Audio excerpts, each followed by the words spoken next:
ला इलाहा इल्लल्लाह ला इलाहा इल्लल्लाह हक ला इलाहा इल्लल्लाह ला इलाहा इल्लल्लाह।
हाजापुर मदरसे के तालिब इल्म अमीन इब्ने जाफर को मैं दावत देता हूँ, वो आकर के अपनी तकरीर पेश करें।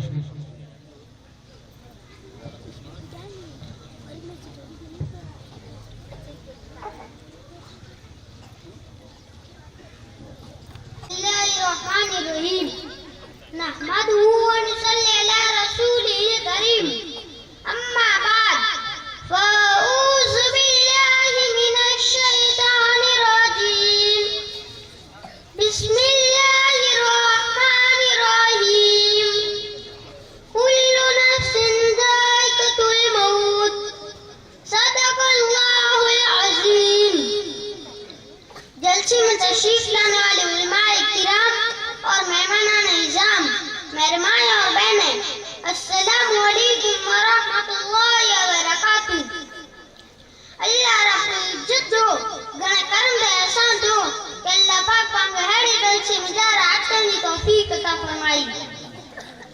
मेरे भाई दोस्त बुजुर्गों, अल्लाह रब्बुल इज्जत जो बेइंतहा गण करम दे एहसान जो कि अल्लाह पाक पांग बेशुमार नियामतों से नवाजा है। अगर इंसान शुमार करना मांगे पर शुमार ना तो करे सके। मुझे बा अल्लाह पाक पांग एड़ी दिनेगी नियामतों से नवाजा है। हत्ता अल्लाह जी दिनेगी नियामत है, अगर अल्लाह जी दिनेगी नियामत है, अक्यों करना मैं अल्लाह जी दिनेगी नियामत हुई। पानी नी नियामतों करना वधारे जो को अल्लाह पाक के बड़ी नियामत बनाए ईमान की नियामत है। हकड़ी हदीस जो खुलासा है, ज्यादा पण दुनिया में एक लोगन अल्लाह अल्लाह से और बाकी हुंदो ત્યાં સુધી પૂરી કાયનાત में निजाम हालतो रहंदो। ज्यादा पण दुनिया में एक लोगन अल्लाह अल्लाह से और बाकी हुंदो ત્યાં पूरी कायनात के अल्लाह पाक फना करे सकिंदो। मुझे जी दोस्त बुजुर्गो, ईमान वाले की बरकत से पूरी कायनात में निजाम हाले तो सच्चे पंजे वक्त हो गए तो रात पंजे वक्त आती थी कि माने ईमान और की बरकत है। ईमान और अल्लाह के घणे प्यारो है। ईमान और पंजी कीमत भूली न उठाए। अल्लाह ईमान और के कतरो कीमती बनायो है। जब इंसान की आंखों बनती थी तब ईमान हकीकत की खबर पड़ी। आज पाए दुनिया के लेते न करे ने रात में भी एकलो करे छड्यो है। चाहे रात हुए कि दिन हुए सबूत सांझी सुधी सांझी एटा सबूत सुधी पाकड़ी के चक्कर में होता। दुनिया जो होता तक कोशिश करने पांच माला में जान लगे विदान पांकट पांच बच्चे फिक्र कहिए पांकट स्कूल में ऑटो लगाए हुए पांकट मदरसे में चक्कर लगाए हुए पूजा बा अल्लाह पाक हाजी साहब की उम्र में और माल में बरकत अता फरमाए। दुनिया के माहौल में फंसे हम जिंदगियां बर्बाद कर दिए हम दुनिया के माहौल में फंसे हम जिंदगियां बर्बाद कर दिए हम दुनिया की मोहब्बतें बढ़ती जा रही है मस्जिद खाली होती जा रही है दुनिया की मोहब्बतें बढ़ती जा रही है मस्जिद खाली होती जा रही है। आगा अपनी मौत से कोई गशर नहीं आगा अपनी मौत से कोई गशर नहीं सामा 100 बरस का पल की खबर नहीं सामा 100 बरस का पल की खबर नहीं। अल्लाह पाक आके नमक के अमल करी तौफीक अता फरमाई। बाकी दावाना ने अल्हम्दुलिल्लाह रब्बिल आलमीन। अस्सलामु अलैकुम व रहमतुल्लाहि व बरकातुहू। बहुत खूब माशाअल्लाह माशाअल्लाह। इस तकरीर के बाद बच्चों की नज़्म नब्बे आती हैं पेश करने के लिए खतरी मस्जिद के मदरसा से चंद तालिबात के ग्रुप के में दावत देता हूँ। अलवीरा ग्रुप वो आए और अपनी नज़्म पेश करें।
200 રૂપિયા બંને ખુદા તરફથી, 500 રૂપિયા ગંજણ જુસફ હાજી ઇસ્માઇલ ગમણ તરફથી, 200 રૂપિયા ગંજણ ઉસ્માન ઉમર તરફથી, 200 રૂપિયા અબ્દુલ્લા અલી મોહમ્મદ કુંભાર તરફથી, 1000 રૂપિયા સુમરા ઓસ્માન હાજી હાरून તરફથી, 500 રૂપિયા સુમરા કાસમ સિદ્દીક તરફથી, 500 રૂપિયા ગંજણ ઇસ્માઇલ અબ્દુલ્લા તરફથી, 6000 રૂપિયા હાદાપર જમાત તરફથી, 100 રૂપિયા કુંભાર હાरून બુદ્ધ તરફથી, 1000 રૂપિયા ફળ ઉમર ઇબ્રાહિમ તરફથી, 200 રૂપિયા સોરા જુસફ ઉમર તરફથી, 500 રૂપિયા सीरू अबू बकर अब्बा तरफથી, 500 રૂપિયા સુમરા અબ્દુરहमान इलियास तरफથી, 500 રૂપિયા કુંભાર કાસમ આદમ तरफથી, 100 રૂપિયા સુમરા જાફર હાજી હાरून तरफથી, 500 રૂપિયા મरूम सीरू अब्दुल्ला अब्बा परिवार तरफથી, 500 રૂપિયા કુંભાર हारून इसाक तरफથી, 100 રૂપિયા કુંભાર ઉમર इसाक तरफથી, 500 રૂપિયા સોરા જાફર ઉમર तरफથી, 500 રૂપિયા સંકાર હાજી હાજી મોહમ્મદ બેરાવાલા तरफથી,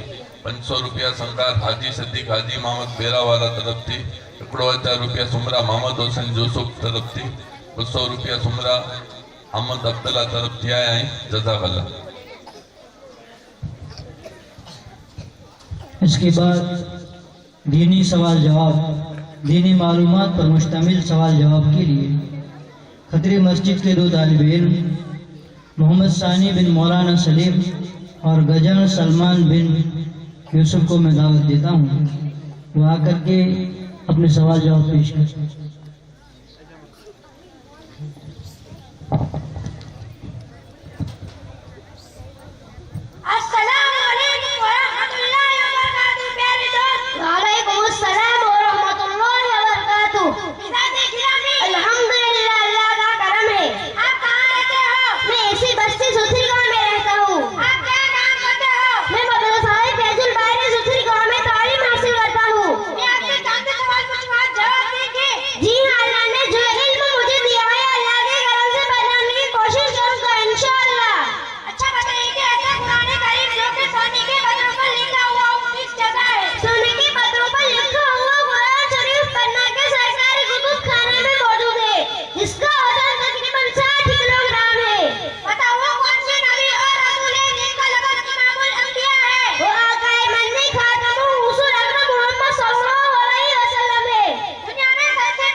तंग दस्ती है गालिब, तंदुरुस्ती हजार नेमत है।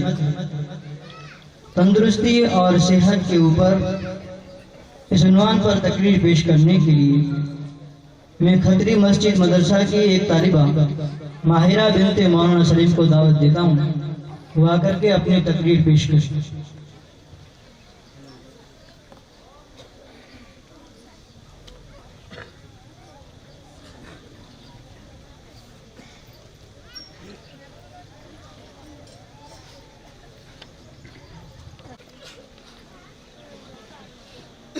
अस्सलामु अलैकुम व रहमतुल्लाहि व बरकातुहू।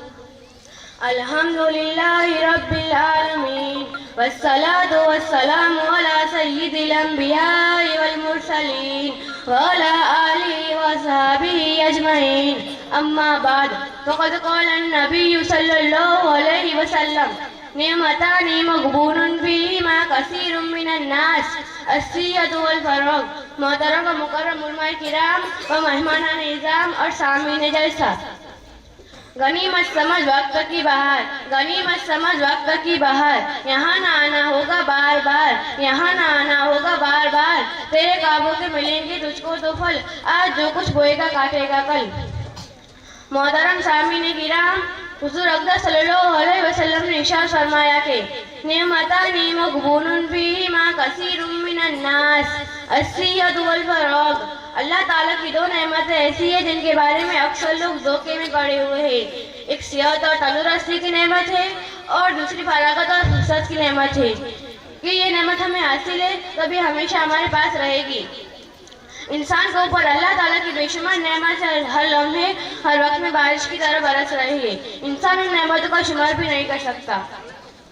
हर नेमत का हक ये कि उसकी कदर पहचानी जाए, उस पर शुक्र अदा किया जाए और उसका सही इस्तेमाल किया जाए।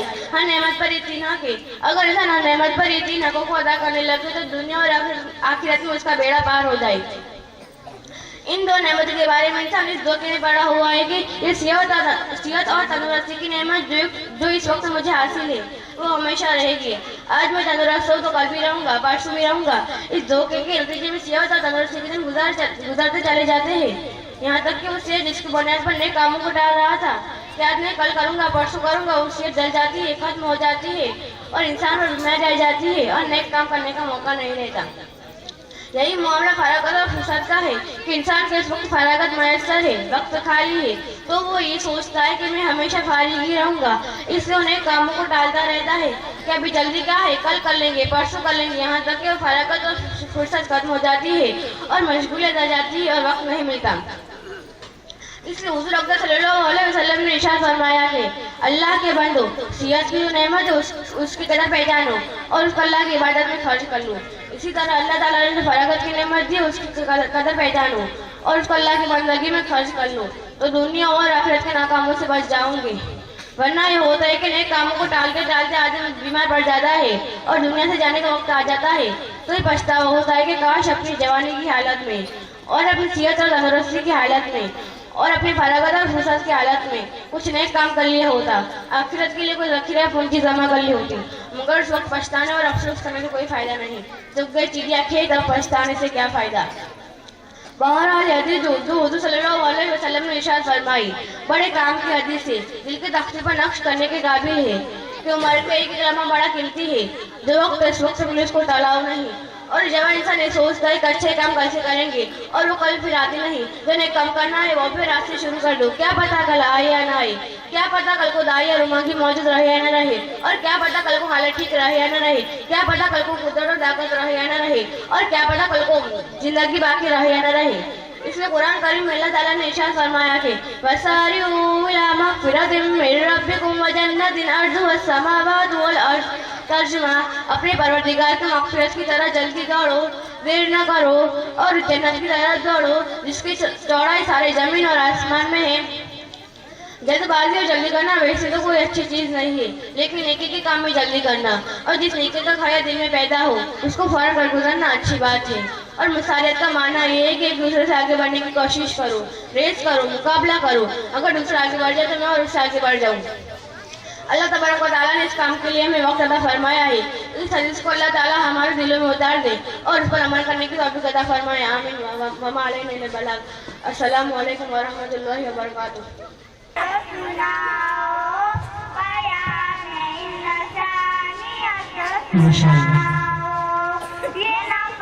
दिले मुर्दा दिल नहीं है उससे जिंदा कर दोबारा, दिले मुर्दा दिल नहीं है उसे जिंदा कर दोबारा, कि यही है उम्मतों के मर्द कौन का चारा। जिस तरह जिस्मानी बीमारियां हैं इस तरह इंसान की दिल की भी बीमारियां हैं और वो दिल की बीमारियां जिस्मानी बीमारियों से ज़्यादा सख्त और ख़तरनाक होती हैं। इसी दिल की बीमारियों के उन्वान पर तकरीर पेश करने के लिए मैं हादापर मदरसे की एक तालिबा साजिया बिनते मोहम्मद को दावत देता हूँ, वो आकर के अपनी तकरीर पेश कर।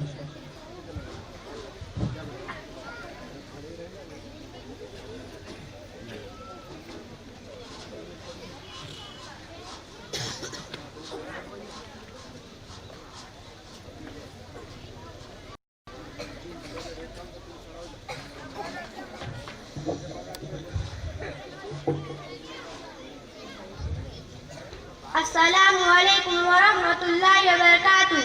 अल्हम्दुलिल्लाहि व कफ़ा व सलामुन अला इबादिल्लज़ीना इस्तफ़ा, अम्मा बाद।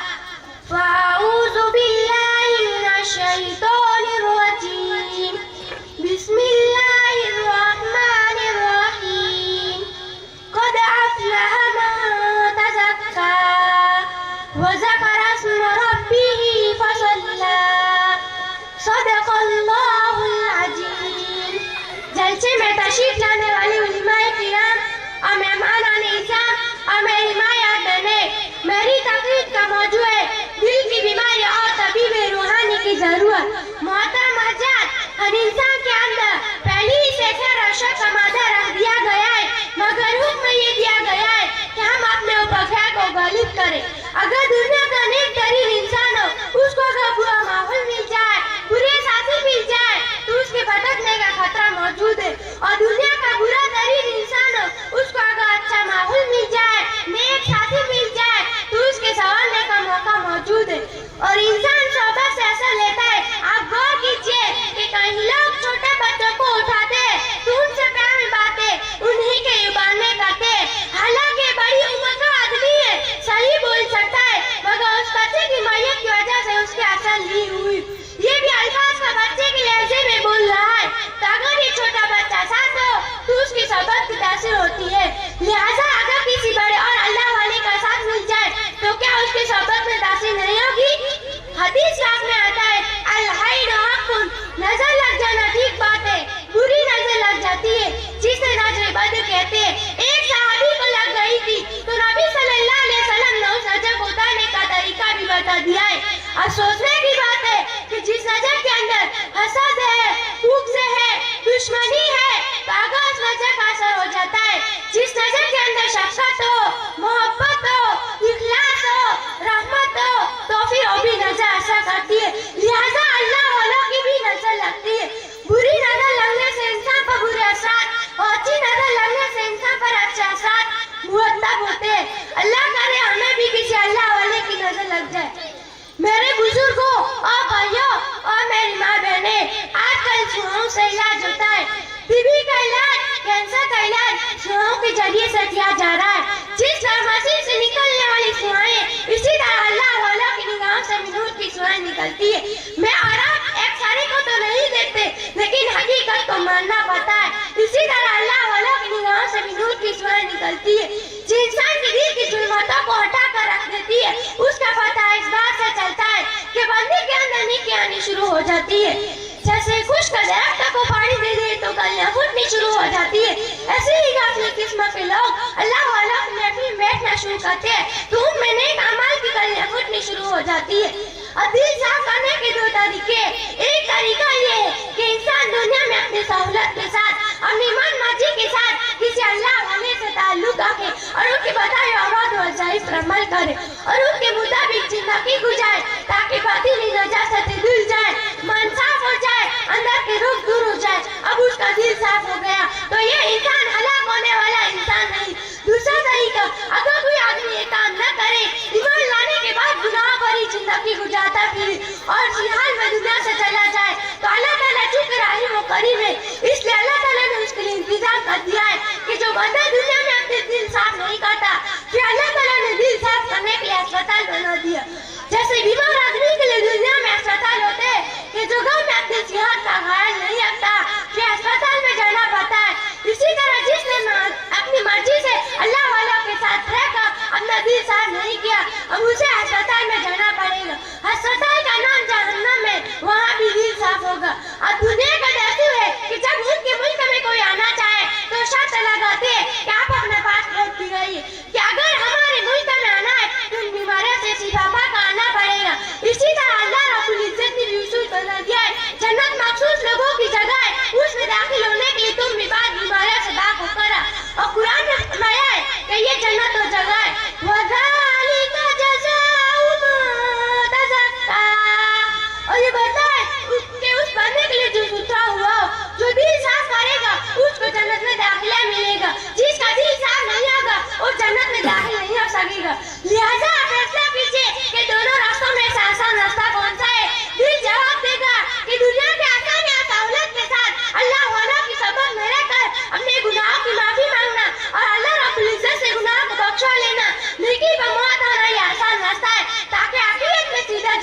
भेजा जाए।